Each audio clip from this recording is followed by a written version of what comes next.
Chapter 5 is another one on a philosophy of education, and this one really takes off into 6 different ones that are divided into 2 different ones that are either student-centered or teacher-centered. And on the way through this, you're going to be asked to figure out which ones you more align with. You quickly pick up again, like in the others, that I have some real attitudes about some of this and really disagree with the author's point of view, and don't mind letting you know that throughout that. And I hope that you too will make some decisions about how you feel about some of this stuff. But ultimately, you'll have to come up with your own philosophy, which is really a work in progress over time in the time that you teach. Then there goes through a whole thing of how to put together a philosophy of education, and I'll be asking you to do that a little bit later on that.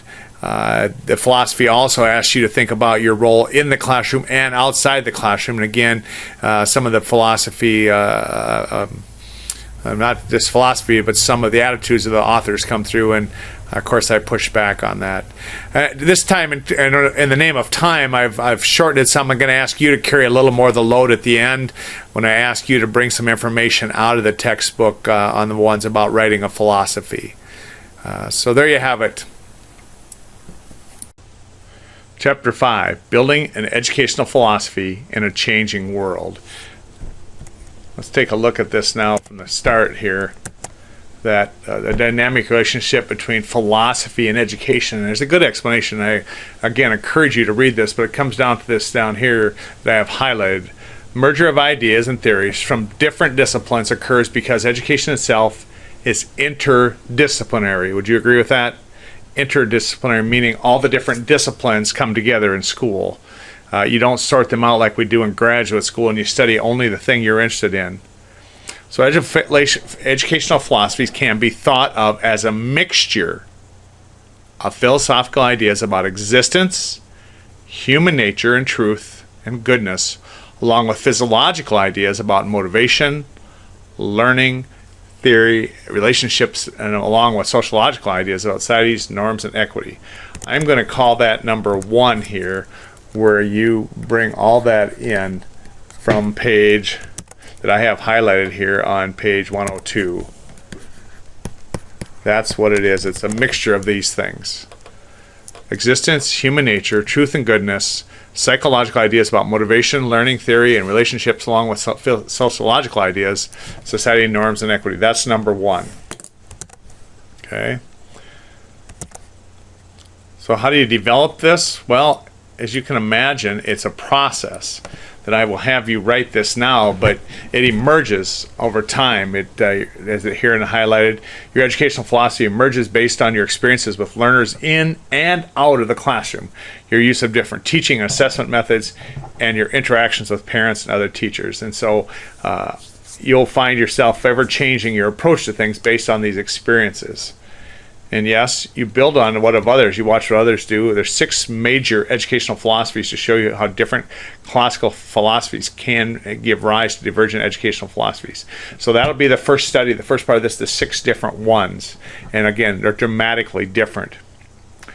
Prepare you in the second part of the chapter to develop your own philosophy.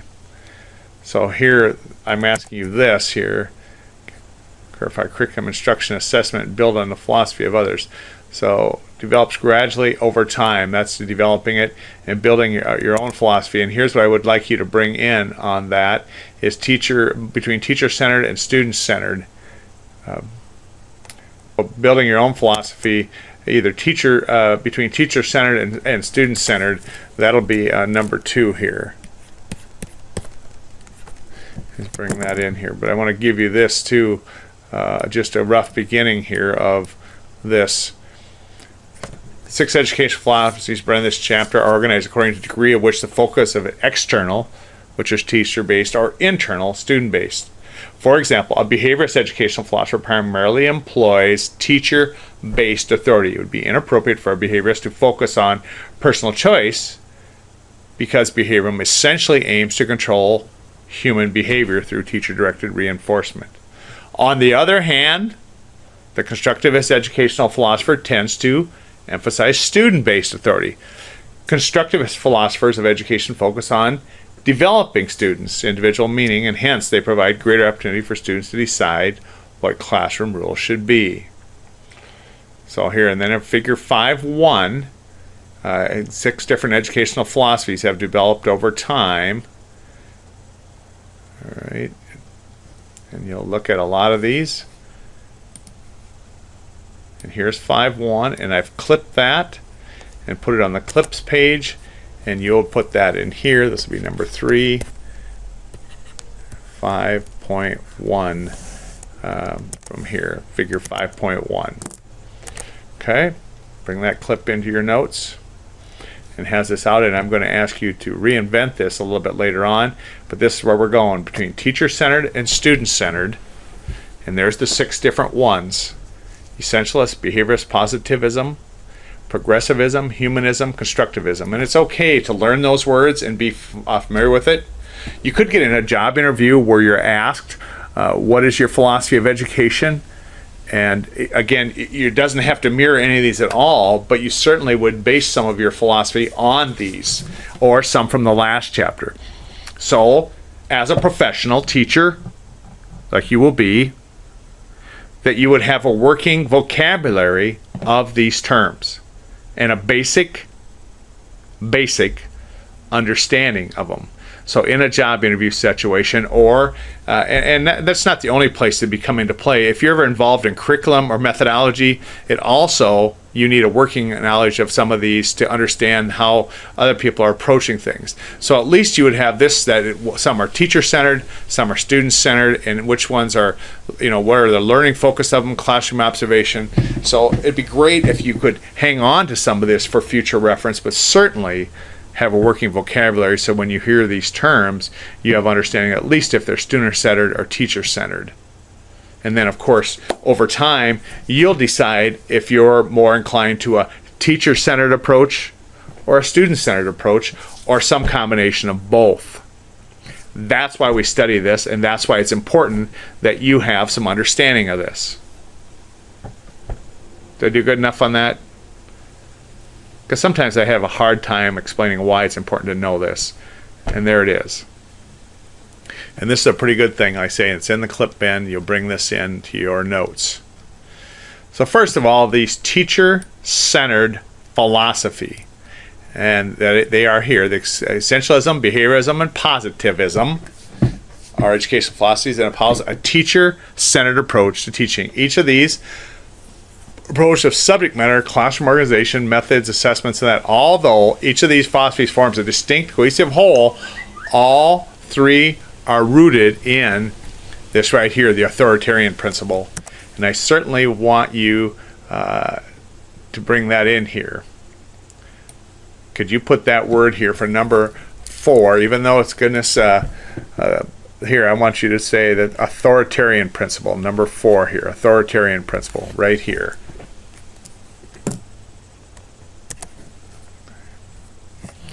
Students' role then is to attempt to master and follow the directions and those in power. Okay.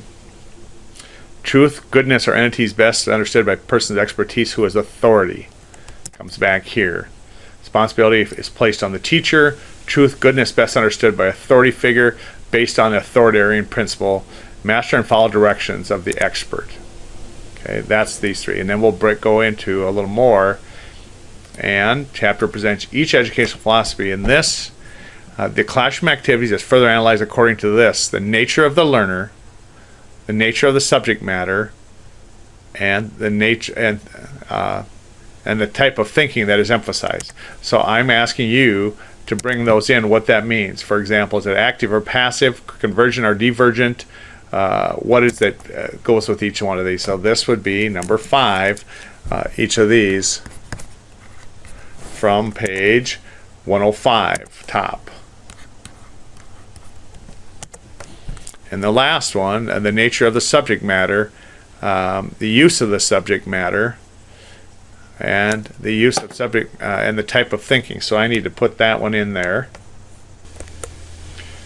There, so you have the nature of the subject matter, the nature of the learner, nature of the subject matter, use of the subject matter, type of thinking, and a couple of active or passive or convergent or divergent.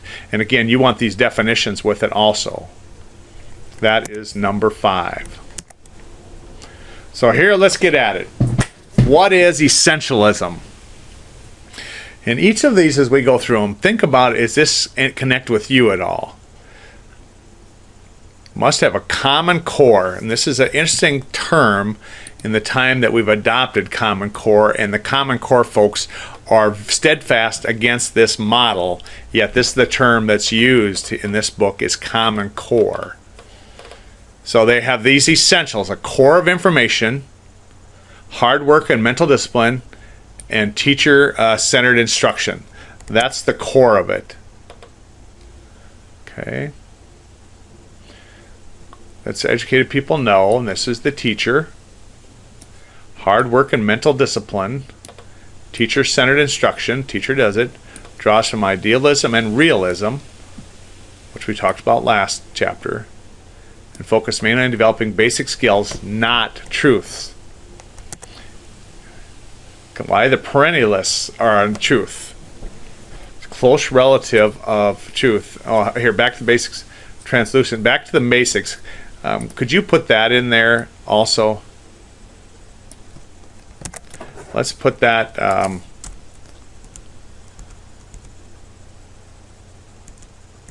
put that right here. This would be number 6. Back to basics.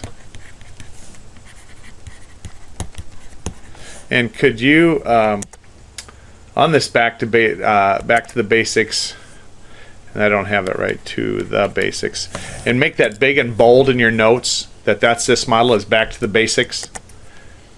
Okay. Idealism and realism, but it's not perennialism, because perennialism has to do with ongoing or lasting truth. And it's not that. It's based on just learning the facts. Time-honored ideas, the great ideas of past and present thinkers, and the ability to know reality, maintain and must examine individual things and objects. Essentially, they're not so intent on transmitting underlying basic truths. Rather, they advocate the teaching of a basic core of information. Teacher provides the information, student learns it. That's what essentialists about. Stresses the discipline developed by basic skills rather than uncovering essentials. Basic skills to do things. Back to basics. Right.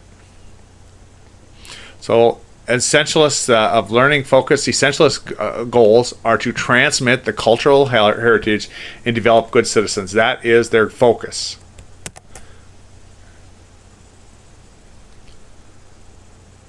Right here.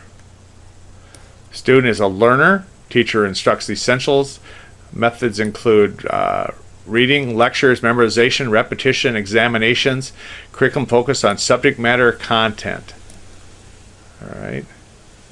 So in this class activity now, I want you to read and this essentialist of the activity, and then here this will be our number 7. This curriculum. Well, down here they envision a subject matter as a core of education. Their big thing is conserving the heritage and transmitting knowledge, and of course that's not a popular thing now, where we're really trying to get rid of the heritage, it seems like, and disown it.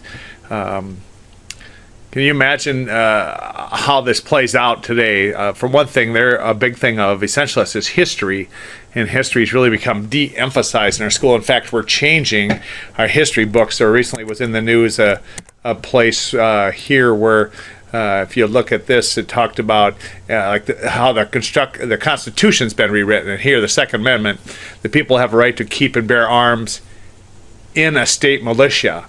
And you, if you're like me, probably didn't study enough to know, but what should the Second Amendment say? That's an altered version. That is not the intent, certainly not what the Second Amendment to the Constitution was, and it's certainly somebody authoring textbook, and as a consequence, we've become very suspicious and cynical even of our textbooks, and that's why essentialists want to conserve our heritage, because we now have people authoring textbooks that are changing history and going back and reformatting it, because that was not the intent.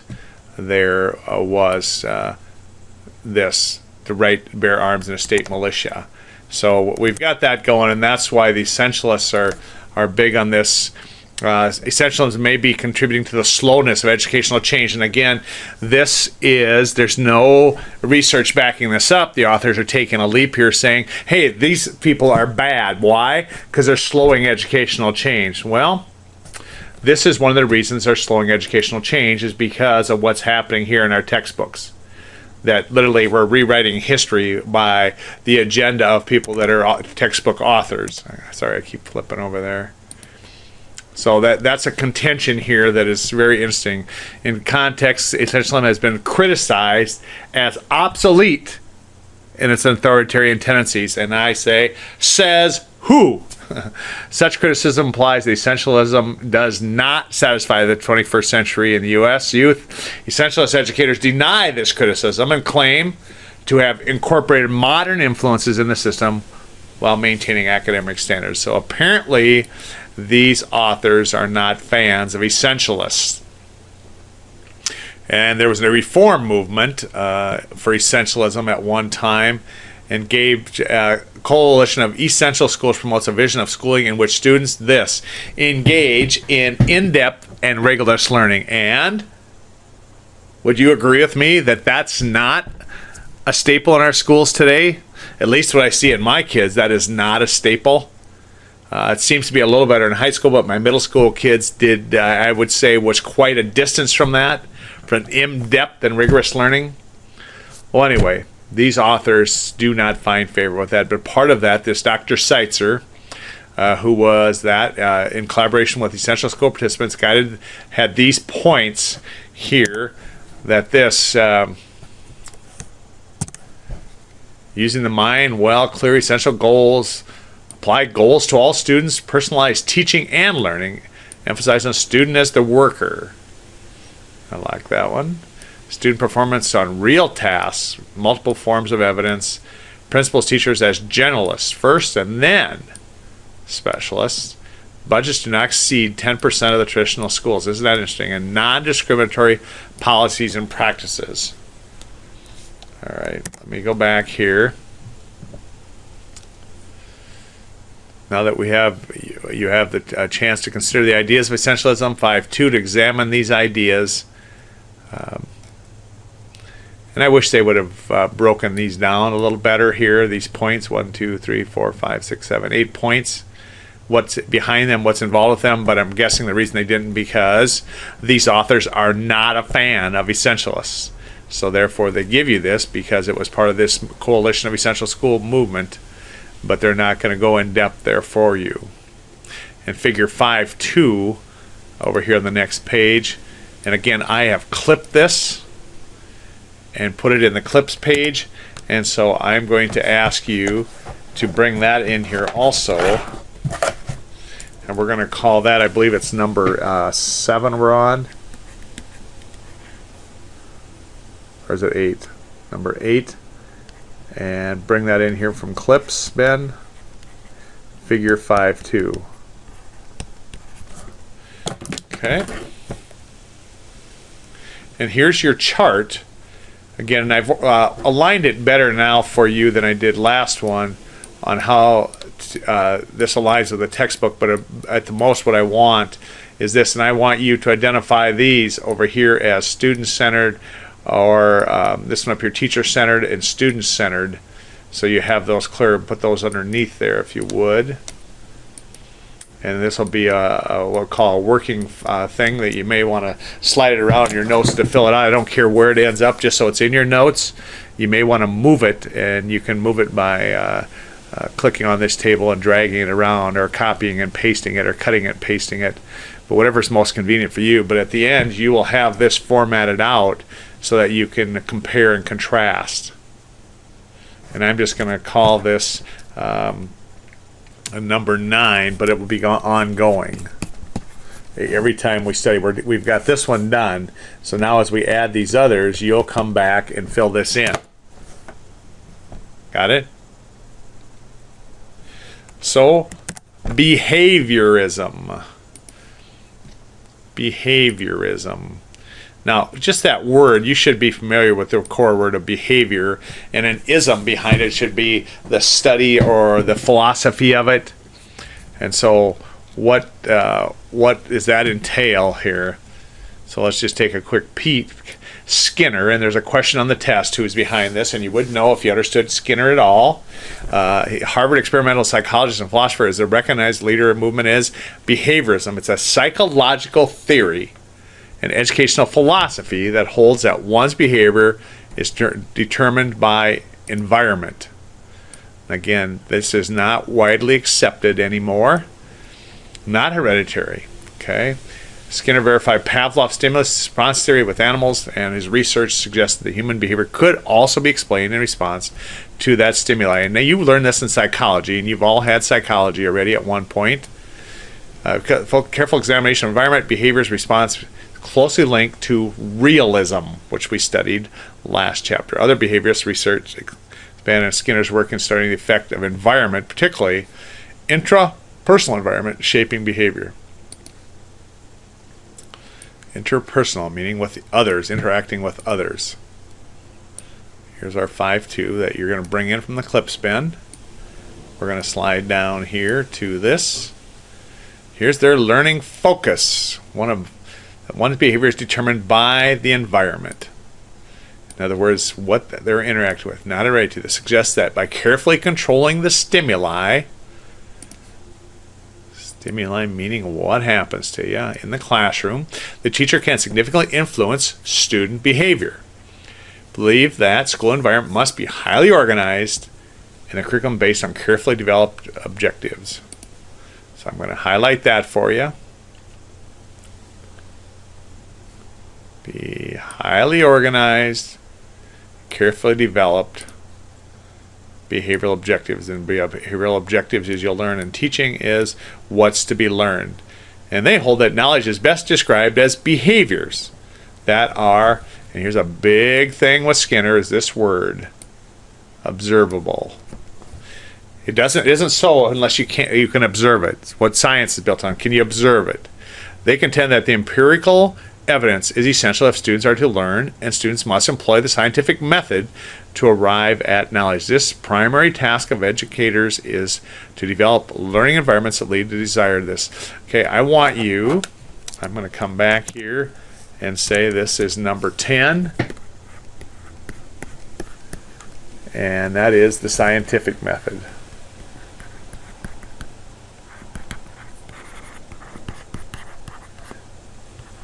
You ask Dr. Google what that is, or Wiki or something like that. You define what is the scientific method, because they make reference to it here as being important without giving you more on it. And you have to understand what scientific method is to make any sense of this all. Again, I'm going to tell you that these authors are not big fans of this, is why they didn't develop this more. Okay. All right. Here it is. Skinner's father of behaviorism, determined environment, not hereditary. Response to external stimuli. What happens to you? Realism linked to environment. All right. Teacher influences student behavior by controlling what happens. School environment is highly organized. Knowledge is observable, based on behavioral objectives. So let me come back here, and this will be this behaviorist activity. And again, you read this and react, give a little synopsis of what it is, what they do in this class activity, and your response to that activity. If you'll analyze that, and I'm going to put that right here. This is number 11. And I'm going to say it's the classroom activity.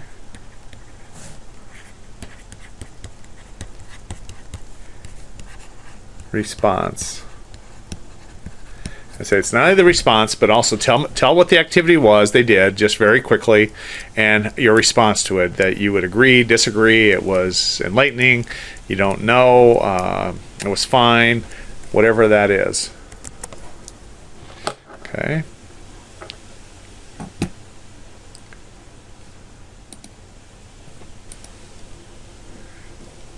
And then the curriculum is about reinforcement. Okay. How does reinforcement work? Is some kind of reward for appropriate behavior. And again, here is the behaviorist educational implications, like we had for the essentialists. The classroom organization, teaching style, classroom climate, motivation, discipline approach, learning focus, all those things.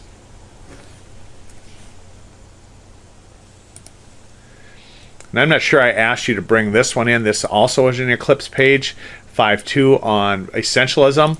And now I will ask you to bring 5.3. And again, the reason I ask you to bring it in is one, force you to look at this, but two, that you have it in your notes. And it will help you respond to this on behaviorism. All right? That's what this is about. So you're bringing that in, and I'm making that number 12.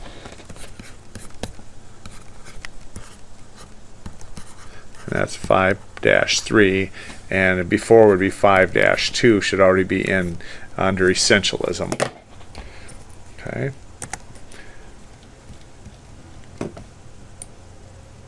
The behaviorist, teacher provide nonverbal positive reinforcement, smiling, nodding approval, or negative reinforcement, frowning, shaking head is disapproval. Those would be reinforcements. Apply a wealth of empirical research that bears the problems of obtaining self-control, resisting temptation, those things. And again, please read this. It's a very good read. Example, if a student shouts out whenever she wishes and disturbs others in the class, behaviorist teacher focuses on what the response can be provided consistently to make the behavior cease. It does not matter what may account for this unwanted behavior. The key is changing the current environment. To examine these. All right. So then, positivism. Positivism, and this is older, from the social August comment, described as positive knowledge. And again, you want to hang on to that term, positive knowledge.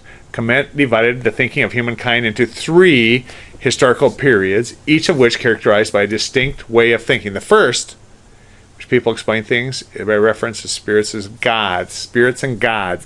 The second was the metaphysical era, in which people explain phenomena in terms of causes, essence, and inner principles. And third was the positive period, in which thinkers did not attempt to go beyond observable, measurable fact. Now, I will say to you, based on what you know, is this a philosophy of guided people? No, this is about this. If you can't see it, it ain't so. That's what positivism is based on. It has to be observable and measurable to be fact. Otherwise, it's not. I'll give you more on that later. Let's move on with positivism. Position rejects essence, intuition, and inner causes. Again, the positivist, how about that word? Positivist position rejects essence, intuition, and inner causes that cannot be measured. Empirical verification is central. Okay, again, you have to be able to observe it and measure it.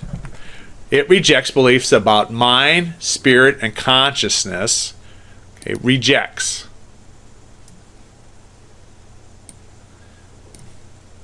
Beliefs about mind, spirit, and consciousness, and holds that all reality can be explained by laws of matter and motion, or it's not so.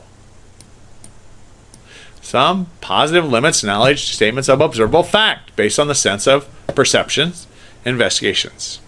20s positivism became a rallying point for groups of scholars in Vienna. Okay. They're highly focused on teaching statements based on observable facts. Again, why do you suppose they're looking through a microscope? That's what positivism looks like. If I can't see it, it doesn't happen. So what is the focus? Direct instruction is a teaching and learning approach. Requires teachers to clearly and precisely identify the state a student needs to learn. This is a terminology also that should be explained here, is what is direct instruction. It's a reference here, and again, they're not a big fan of this, so My guess is why we don't go deeper.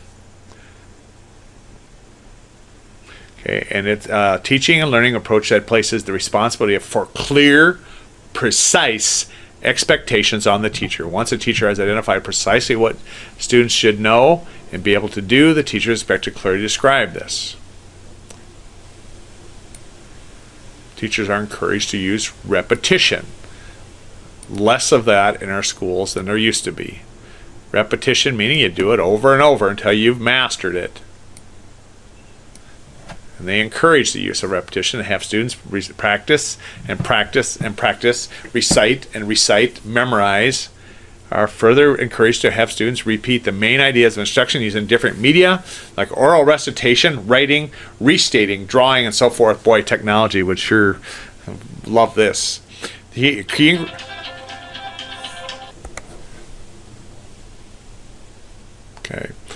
Teaching learning fits the positives of educational theory because it's such an educational approach to knowledge is considered something that's clear and precise. And then the positive class activity. Let me just take you back here and let's look at these positivism things. It has to be observable and measurable. Rejects beliefs about mind, spirit, and conscious based on sense of perception and objective reality explained by laws no matter the motion. And then what does positivism look like in the classroom? Direct instruction, clear structured directions and expectations, knowledge gained through empirical observation. Standards based on expert understanding. Students assess using same objective criteria for each one. Let me go back here to the curriculum, how they do that. Here's the thing here that observation, classification, and logical analysis of them. And so there are the three. And let's move on to student-centered educational philosophy. Progressivism, humanism, constructivism espouse a student-centered approach to subject matter, classroom organization, teaching methods, and assessment. Although each of these educational philosophies forms a distinct, cohesive whole, all three are rooted in student-centered principle. Remember what the other one was? What was the principle of the first three? Right, authoritarian principle. There's a belief that truth and goodness belong to all persons, no matter what their station.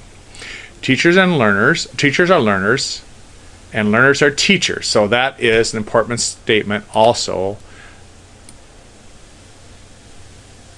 that this will come back. And education is the process through which individuals will help one another clarify personal meaning.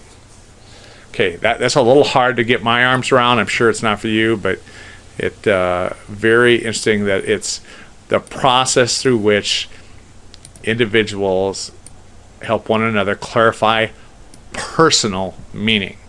So that is a pretty different focus than the teacher-centered ones. This is what it's about, is individuals help one another clarify personal meanings. And you're going to find that these authors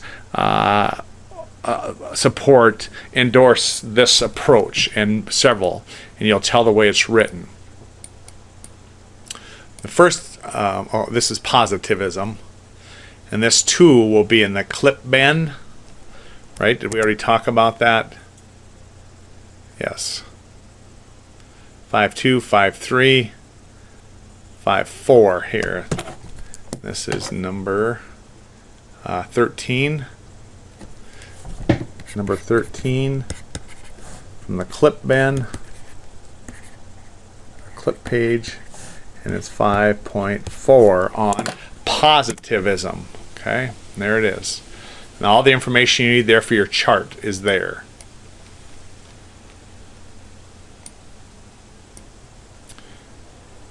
Okay, here's some more on these approaches. As the teacher-centered positions, we will present each student-centered educational philosophy idea on curriculum, teaching, and learning. In addition, each philosophy will be described with this program. So first, progressivism. Late 1800s, rise of democracy, the expansion of modern science and technology, and the need for individuals to be able to adjust and change. People in Western societies have a new and different approach to acquiring knowledge in order to solve problems. Founded the philosophy of pragmatism. And remember what pragmatism was? Pragmatism was built on that there's no absolute. Everything is changing. The President of the United States, President Obama, is a pragmatist, meaning my philosophies and beliefs are ever changing. They're not absolute. So this philosophy held that the meaning and value of ideas could be found only in practical results of these ideas. Okay, the satisfactory working of idea constitutes the whole truth. Pragmatism was carried much farther by Dewey, who insisted that ideas must always be tested by experiment. Again, if I can't see it, not so. His emphasis on experiment carried over into his educational philosophy, which became the basis for what is usually described as progressive education. Progressivism and educational theory that emphasized that ideas should be tested by experimentation and that learning is rooted in questions developed by learners. Okay, so you've got to hang on to that. This is driven by questions developed by learners. Yes, the students. From its establishment in the mid-20s through the 50s, progressivism was the most influential education in the United States. Progressivism basically favored human experience as a basis of knowledge rather than authority. No to authority. What students could observe. Progressivism favors the scientific method of teaching. Remember, you looked up what the scientific method meant? If you didn't, you need to go back and do that. Because it doesn't, if you don't have a feeling for that, this doesn't make any sense. And learning allows for the beliefs of individuals and stresses programs of student involvement to help students learn how to think. Again, that seems innocent, it seems noble. Learn how to think. Progressives believe that the school should actively prepare students for change. Okay, and this is, again, the authors believe this. This is what progressivism is. It's all about change. You believe in change. Nothing stays the same. It's always got to change. So if you're a traditionalist, if you have any teacher-centered stuff, what we did in the past, essentialist, this is the antithesis of it. It's the exact opposite. Progressive schools emphasize learning how to think rather than what to think. And again, I will say to you, as somebody who's observed progressivism firsthand, there was a professor in our building that was a progressivist, and he said, only thing I teach is my students how to think. But what I observed multiple times is they were only thinking correctly if they thought like him. If they had different thoughts, he would remind them that they weren't thinking clearly. They weren't thinking right. So even though they proclaim they don't teach people what to think, we teach you how to think so you can think like us. That is the progressive way. And it was pervasive from the 20s to the 50s in our schools. And that's what their mantra will be, is how to think. With no single body or stresses any others, this approach encourages divergent thinking. You know what that is, correct? Moving beyond conventional ideas to come up with novel interpretations or solutions. And because life experience determines curriculum content, all types of content must be permitted. Okay, think of this again. All types. Nothing is out of bounds. Again, sounds noble, but what do you have if all types are permitted? Certain subjects regarded as traditional are recognized as desirable for study as well. Progressive educators should organize scientific method learning activities around traditional subjects. So we can have traditional subjects, but we're going to study them differently. We're going to find new truths about them. Such a curriculum is called experience-centered for student-centered or student-centered, whereas essentialist and positive curricula are subject-centered. So the students will control what and how to learn in these traditional subjects. So what the nice thing for a progressivist is, they don't have to learn all. They can pick and choose the parts that they like. And that's the beauty of studying something like history. You can just leave out the things you don't agree with and only study and believe the things you do agree with. That's a progressive statement, a progressive approach. Progressivism is a contemporary teaching style that emphasizes the process of education in the classroom. It is a teaching approach that focuses on interdisciplinary problems. Again, this is the problem-solving one. This is the new wave. It's back from 20 to 50 is we're going to be problem-solving. Our approach will be problem-solving. We don't call it this so much anymore. We call it a problem-solving approach rather than a subject-centered approach. To suggest that memorization and rote practice should be ruled out. In progressive teaching, however, they are not stressed.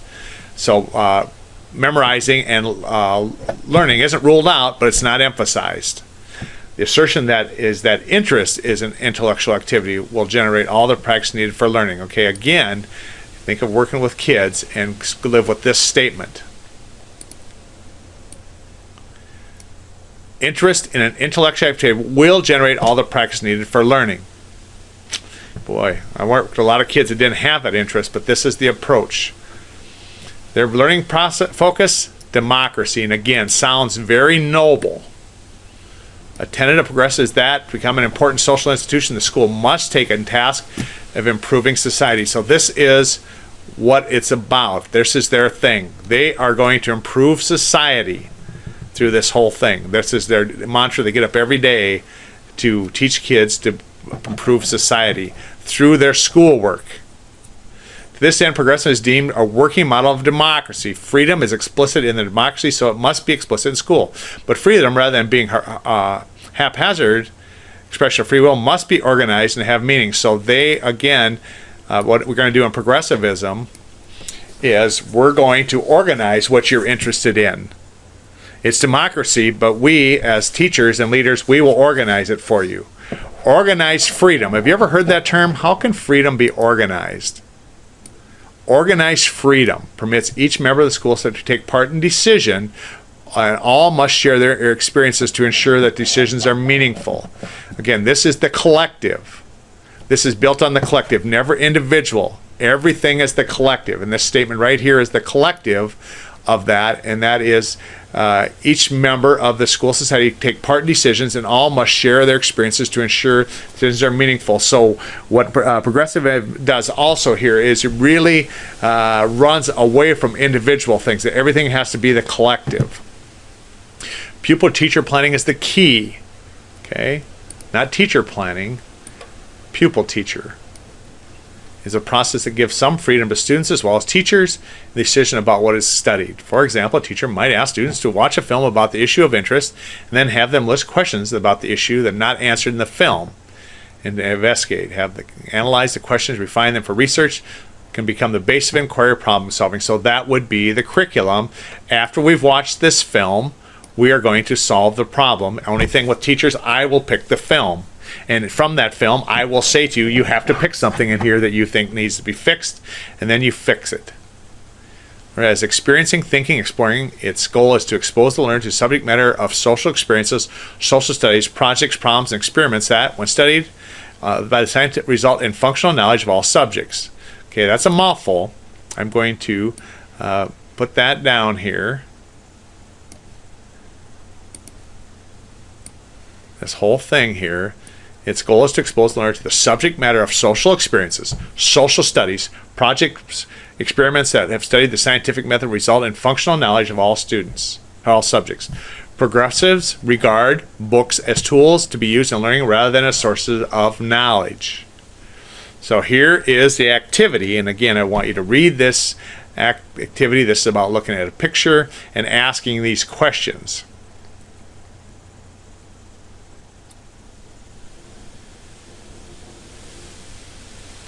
And again, if you understand social justice, that's what their MO is on this. So you look at this and ask students, you've got to solve this.